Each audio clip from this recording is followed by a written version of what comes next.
frequency have been pre-recorded. Email address is english.get.net.tr.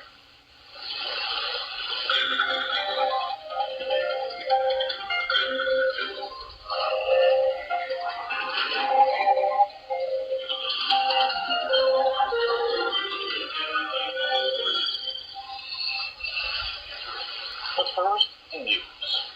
The U.S. is working closely with its allies in Turkey and Qatar on quickly reopening Kabul's Hamid Karzai International Airport, Secretary of State Antony Blinken said on Friday. We are working closely with our partners, Qatar and Turkey, to help get the airport in Kabul up and running as quickly as possible, he told reporters at the State Department. Blinken and Defense Secretary Lloyd Austin will visit Qatar in a joint bid to take the kingdom for its ongoing efforts in Afghanistan, they announced on Friday. The senior Biden administration officials will depart Washington on Sunday, and Blinken said he will be meeting with U.S. leaders to express our deep gratitude for all that they are doing to support the evacuation efforts. I'll also have a chance to meet with Afghans, including our locally employed staff from Embassy Kabul, who are now safely in Doha preparing for their journey to the United States, said Blinken. Qatar played a critical role in facilitating U.S. Taliban exports and served as a pivotal intermediary amid the hasty evacuation effort that concluded earlier this week.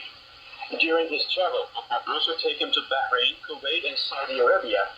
Austin will meet with regional partners and thank them for their cooperation with the United States as the evacuated Americans, Afghans, and citizens from other nations from Afghanistan, the Pentagon said in a statement. While Austin will stay in the region to meet with other key U.S. allies, Blinken will leave Qatar for Germany, where he will visit Ramstein Air Base to meet with Afghans seeking refugee status with the U.S., the Americans who are facilitating that effort at the military facility. Blinken will also meet with German Foreign Minister Heiko Maas in person and hold a virtual ministerial meeting with him and representatives of 20 other countries that all have a stake in helping to relocate and resettle Afghans and in holding the Taliban to their commitments, the top diplomat said. The defense ministers of Turkey and Somalia discussed bilateral and regional issues in a meeting on Friday. Hulusi Akar welcomed Hassan Hussein Haji at Turkey's National Defense Ministry in the capital, Ankara. The ministers first held a one-on-one meeting before chairing talks between their delegations. They discussed ways of cooperation in the security and defense industry, the ministry said in a statement. Akar said Turkey and Somalia are developing friendly and brotherly relations in all fields, including the political and military sphere. Turkey will continue to provide all kinds of support to the Somali people to ensure that they live in a peaceful and safe environment, he added.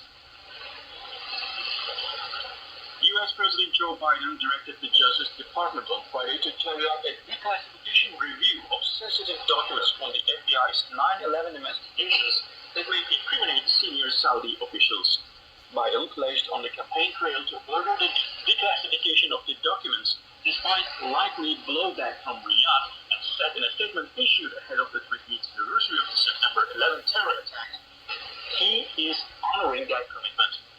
The president's order directs Attorney General Merrick Garland to release the declassified documents publicly over the next 6 months.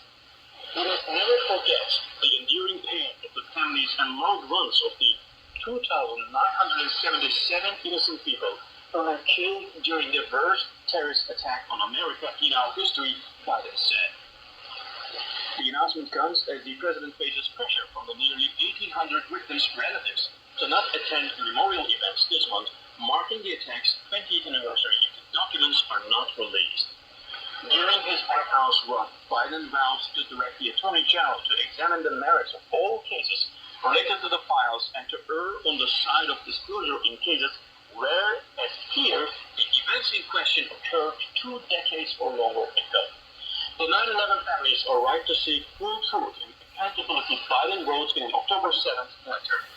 Last month, those families complained of having been used as a political bargaining chip for 2 decades, adding that ahead of the 20th anniversary of 9/11, our patience has expired. As the COVID-19 Delta variant continues to take a rising toll, many European countries are implementing measures that require their citizens to certify that they do not risk spreading the virus.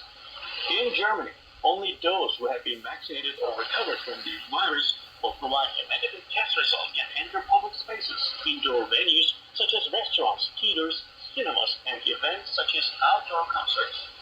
Rapid tests must be conducted within the last 24 hours, while PCR tests performed within the last 48 hours are also accepted.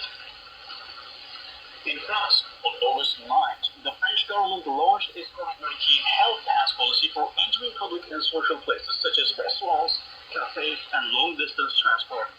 A health pass is proof of vaccination or recent recovery from the virus or a recent negative test. Nursing homes and hospital workers, as well as firefighters, are also required to get vaccinated. In Spain, although coronavirus measures differ according to the autonomous administrations, there are no night curfews except for in regions.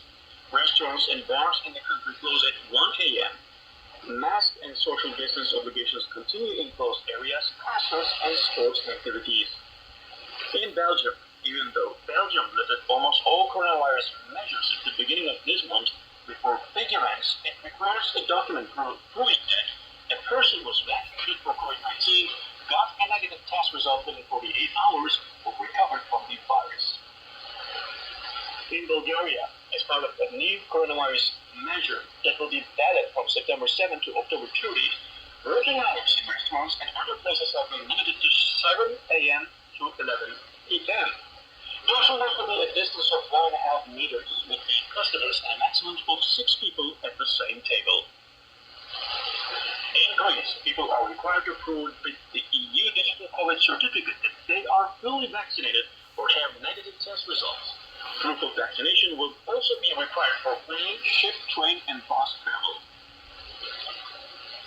The Turkish men's volleyball team clinched their second victory after beating Spain 3-1 in the CEV Euro Volley 2021 on Friday.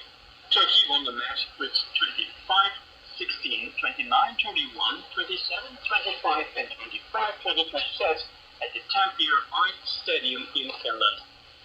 Addis Legontia got 21 points, while Ramazan Efe Mandareci scored 19 points. The Crescent Star team will face North Macedonia on September 5th in their third match in the Group C. Turkey won CEV Men's European Golden League titles in a row in 2019 and 2021. On a separate note, we're gonna say merhaba to Haima Court in Alaska, who is a shortwave radio listener. Haima Court is the last man standing in 19 million acres of Alaskan wilderness. His neighbors are polar bears and caribous.